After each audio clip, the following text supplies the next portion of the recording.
네, 낙원자유교회 고등부, 중등부 친구들과 선생님들, 저희들 오늘은 6월 11일 큐티, 특별히 시편 1절부터 18절 말씀 통해서 왜 내버려 두시나요? 라는 제목으로 우리가 함께 큐티를 진행해 보도록 하겠습니다. 이 시편도 우리가 어제 함께 큐티한 시편 9편과 마찬가지로 탄원시입니다. 즉, 시인이 하나님을 향한 그 절절한 마음이 우리가 이 시편을 묵상하면 느껴질 수가 있는데, 특별히 오늘 이 시인의 간구가 어떠한 내용인지 우리가 1절 그리고 2절을 보면 좀 알 수 있거든요. 1절과 2절을 보시면 특별히 하나님께 이 1절에서 하나님 왜 어찌해서 환난 때 하나님께서는 왜 숨으십니까? 그러니까 왜 보이지 않으십니까? 자, 그것을 어떠한 상황 가운데 말하는가? 바로 악한 자가 교만하여 가련한 자를 심히 압박하오니 그들이 자기가 베푼 깨에 빠지게 하소서. 이것은 이제 무슨 그 내용이냐면 오늘 제목과 동일합니다. 바로 하나님, 이 앞에 이게 빠진 거예요. 왜 이 악인들을 왜 내버려 두십니까? 이게 오늘 이 시편 기자가 하나님께 고백하고 있는 내용이에요.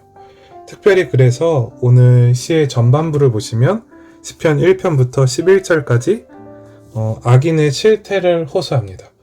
그래서 이 시편 기자가 악인이 어떠한지 하나님 앞에 고백하는데 특별히 우리가 4가지 정도로 나눠서 볼 수 있거든요. 첫 번째는 무엇이냐면 하나님을 업신여기거나 혹은 하나님을 없다고 여기는 거예요. 여기 밑에 좀 써놨죠? 악인의 특징. 먼저 우리가 3절을 좀 볼까요? 여러분 3절 보시면 이렇게 나와요. 여호와를 배반하여 멸시합니다. 악인들의 특징이에요. 그의 마음 욕심을 자랑하고 탐욕을 부리는데 특별히 여호와를 배반하여 멸시합니다. 그러니까 하나님을 업신여기는 거예요. 하나님을 만만하게 여기는 거예요. 즉 하나님을 없다고 여기는 거예요. 또 우리가 이번에 4절 한번 볼까요? 4절을 보시면 특별히 눈에 보이는 정확한 단어가 있는데 그것이 무엇이냐면 바로 하나님이 없다는 것입니다. 하나님이 없다고 여기는 것이죠. 그리고 5절을 보시면 보이는 단어가 무엇이냐면 주의 심판은 높아서. 이게 무슨 뜻이냐면 그러니까 주님의 심판은 너무 높아서 보이지 않는다. 즉 주님의 심판이 일어나지 않는다는 것입니다.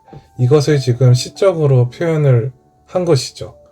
그래서 이 3절과 4절, 5절을 보면 바로 이 악인들의 특징 첫 번째는 하나님을 없다고 여긴다는 거예요. 자, 이제 우리 두 번째 특징 볼까요? 두 번째는 하나님이 없기 때문에 하나님을 혹은 없인 여기기 때문에 하나님의 심판을 없다고 주장합니다. 이게 악인들의 특징이거든요. 우리가 먼저 좀 4절을 다시 한번 보면 4절 가운데 이렇게 나와요. 하나님께서는 여호와께서 이를 감찰하지 아니하신다. 즉 하나님께서는 그 악인들이 악을 행하는 것을 감찰하지 않으신다. 심판하지 않으신다는 거예요. 우리가 이번에 좀 6절을 볼까요?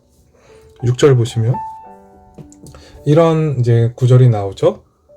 환난을 당하지 아니하리라. 그것도 대대로. 이것이 무엇이냐면 악인들이 환난을 당하지 않는다는 것입니다. 즉 심판받지 않는 것입니다.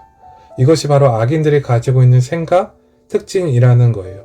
이 세상 끝날에 심판이 있죠. 근데 악인들은 그 심판을 믿지 않아요. 그렇기 때문에 그들은 기준이 없어요. 그래서 하나님의 말씀이 그들에게 기준이 되지 못하는 것이죠. 우리가 이번에 세 번째 특징 볼까요? 세 번째는 가난한 자들을 핍박합니다. 특별히 가난한 자들은 실제 가난한 자들, 더 나아가서 예수 그리스도를 믿는 자들을 핍박한다는 것인데 우리가 이번에는 8절을 좀 볼까요? 8절을 좀 보시면 여러분 8절 가운데 이렇게 나와요. 무지한 자를 죽인다고 나옵니다. 그리고 가련한 자를 엿본다고 나옵니다. 자, 이 두 가지가 의미하는 것이 무엇이냐면 이 무지한 자와 가련한 자가 바로 가난한 자들, 더 나아가서 예수 그리스도를 믿는 자들을 말하고 있는 것입니다. 그래서 특별히 가련한 자들을 엿본다. 이것은 그들을 어떻게 잡아먹을까 이렇게 쳐다보고 있는 거예요. 그들의 틈바구니를 보고 있는 거예요. 자, 이번에 우리 9절 한번 볼까요? 9절을 좀 보시면 이러한 문장이 있습니다. 바로 가련한 자를 잡으려고 기다린다. 이것이 바로 위에 보면 가련한 자를 엿보나이다와 동일한 내용이죠. 그리고 결론적으로는 그물을 끌어당겨 가련한 자들을 잡습니다. 여기서 이들은 정말로 끝까지 이 악인들의 특징은 바로 의인들, 예수 그리스도를 믿는 자들, 또 가난한 자들을 심히 괴롭히고 핍박하고 못살게 군다는 거예요. 그것이 바로 악인이라는 것이죠. 10절을 보시면 또 동일한 내용이 있어요. 10절 보시면 여러분, 가련한 자들이 넘어집니다. 바로 이들로 인하여서. 자, 그리고 이제 마지막 악인의 특징 볼 때 그것은 바로 하나님을 불신하게 만드는 거예요. 마지막 11절 보시면 나옵니다. 11절에 보시면 그가 그의 마음에 이르기를 하나님이 잊으셨고 그의 얼굴을 가리셨으니 영원히 보지 아니하시리라 하나이다. 즉 하나님께서 구원해 주신다 안 해주신다, 그 의인들을 구원해 주시지 않으신다는 거예요. 바로 그 부분을 악인들이, 의인들이 하나님을 불신하게끔 만든다는 것입니다. 바로 이것이 악인의 특징이죠. 자, 이 악인의 특징들을 이 의인이, 하나님을 믿는 자가 주님 앞에 호소한 거예요. 그러면서 다시 한번 이번에 의인은 하나님에 대해서 자신이 고백하면서 12절부터 18절까지의 내용을 통해서 고백을 합니다. 우리가 이번에는 바로 이 의인의 간구를 한번 함께 살펴보도록 합시다. 첫 번째는 무엇이냐면, 이번엔 좀 빨간색으로, 바로 하나님은 살아계시다는 것입니다. 악인들은 하나님을 없다 여깁니다. 그러나 의인은 하나님은 살아계시다고 고백합니다. 12절 한번 볼까요? 12절에 이러한 문장이 있습니다. 여호와여 일어나옵소서, 하나님이여 손을 두옵소서, 가난한 자들을 잊지 마옵소서. 그러니까 의인은 어떠한 자가 의인이냐? 바로 하나님이 오늘도 살아계시다는 것을 믿는 자들. 그래서 하나님께서 일어나시고 손을 드시고 우리를 잊지 말아 주소서. 아까 11절에서는 하나님께서 너희를 구원하지 않으신다, 하나님을 불신하게 악인들이 의도했다면, 그 의인은 그 의도에 굴하지 않고 하나님이 살아계시다고 12절에서 고백하는 것입니다. 두 번째 볼까요?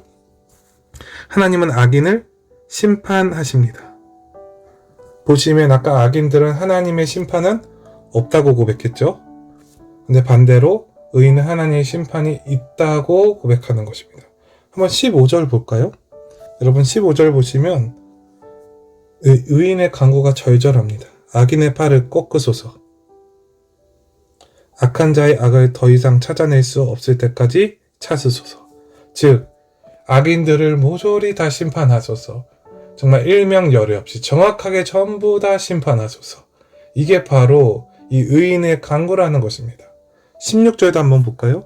16절 보시면 여호와께서는 영원무궁하도록 왕이시니 이방 나라들이 주의 땅에서 멸망하였나이다.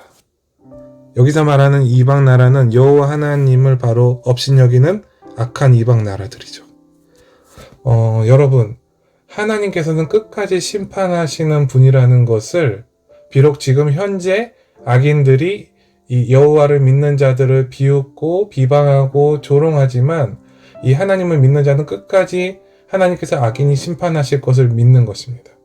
자, 이제 마지막 세 번째, 이 의인의 간구의 특징 뭐냐면 하나님은 가난한 자들을 돌보신다는 것입니다. 악인들은 가난한 자들을 더욱더 차치합니다. 그러나 하나님은 그러시지 않아요. 우리가 14절 한번 보시면 특별히 주는 벌써부터 고아를 도우시는 이신이이다, 이렇게 고백하고 있는 것입니다. 그래서 결론적으로 이 의인은 하나님 앞에 이렇게 고백할 수 있어요. 결론은 17절과 18절이에요. 여호와여 주는 겸손한 자의 소원을 들으셨사오니 그들의 마음을 준비, 이것은 위로라고 생각하시면 돼요. 하나님께서 그들의 마음을 위로하시고요, 귀를 기울여 들으십니다. 바로 이 의인의 기도를 들으신다는 것입니다. 이 믿음이 오늘 이 시간 우리에게 회복되어져야 되는 것이고요. 18절을 더 나아가서 보시면 고아와 압제당하는 자를 위하여 심판하사 세상에 속한 자가 다시는 위협하지 못하게 하시리이다. 즉 하나님께서 악인과 의인을 정확하게 판결하시고 악인들로부터 의인들을 구해내시며 악인들은 심판하신다는 것입니다. 그러므로 말미암아 의인은 믿음으로 말미암아 영원히 산다고 이 시간 이 시편 10편에서 이 시편 기자가 하나님을 향해서 고백하고 있는 것입니다. 그러니까 여러분, 오늘 우리가 그런 의문을 가질 수 있거든요. 아니, 악인들은 이 땅에서 이렇게 잘 먹고 잘 살고 하는데 왜 우리들은 이러한 형편 가운데 있고 이러한 어려운 가운데 속해야 하나요? 이러한 의문을 오늘 이 말씀을 통해서 여호와 하나님 굳게 붙드셔야 된다는 거예요. 그 의문도 주님 앞에 드리고요. 더 나아가서 이 시편을 통해서 하나님께서 결국 최종의 날에, 그 종말의 날에 반드시 다 심판하십니다. 정확하게 정산하십니다. 우리는 하나님을 인정하고 하나님의 주되심을 온전히 인정하고 하나님을 없다고 여기는 그 사상을 버리는 것입니다. 특별히 여러분, 여기 보시면 악한 자들이 어떠한 사상이 많냐? 그의 모든 사상에 하나님이 없다 그래요. 여러분, 오늘날 이 시대 보시면 여러분이 분별하셔야 될 것은 하나님을 인정하는 사상, 하나님을 인정하지 않는 사상이 있습니다. 포스트 모더니즘, 하나님을 인정하지 않는 사상이죠. 절대 진리를 절대로 인정하지 않는 그런 사상이죠. 그러니까 우리가 잘 분별이 필요하다는 거예요. 오늘날 악인들 가운데 하나님을 인정하지 않는 그 풍토와 분위기가, 그 문화가 흐르고 있다는 것인데, 그 과정 가운데서 나는 유일하신 여호와 하나님, 또 성자 예수 그리스도, 또 성령 하나님을 온전히 인정하고 있는가? 이 삼위일체 하나님, 유일하신 하나님을 인정하는가? 이것이 우리 인생 가운데 굉장히 중요한 부분이라는 것입니다. 자, 우리 오늘 생각하기 2번 질문으로 한번 함께 좀 나누기를 원하는데, 읽어보겠습니다. 세상에 대해, 나의 주변에 대해 공의로 심판하실 하나님께 믿음으로 기도해야 할 기도 제목이 있다면 무엇인가요? 전도사님은 특별히 오늘날 이 시대는 하나님이 없다고 여깁니다.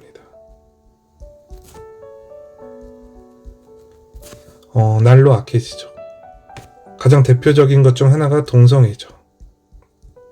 그래서 동성애를 법적으로 인정해야 한다는 것이 바로 차별금지법, 요즘은 평등법이라고 바뀌어져서 계속 법안이 통과되려고 하더라고요. 여러분, 근데 동성애도 결국 그 근원을 깊게 파고 들어가 보면 하나님이 죄라고 여기는 것을 여기지 않는 것, 더 나아가서 결국은 하나님이 없다는 그 사상, 일맥상통합니다. 일맥상통하는 거예요. 아까 그 4절과. 결론적으로 우리가 이 동성애 평등법, 이것이 통과되지 못하도록 기도하는 것은 우리에게 굉장히 중요한 기도 제목이 될 수 있다는 것입니다. 자, 여러분, 세상에 대해, 나의 주변에 대해 공의로 심판하신 하나님께 믿음으로 기도해야 할 기도 제목 굉장히 많죠. 이것 외에도 여러분들이 정말로 생각하셨을 때 또 가난한 자가 억압당하고 가난한 자가 괴로운 일들이 있다면 그것을 놓고도 하나님 앞에 간구하고 기도하시면 되고요.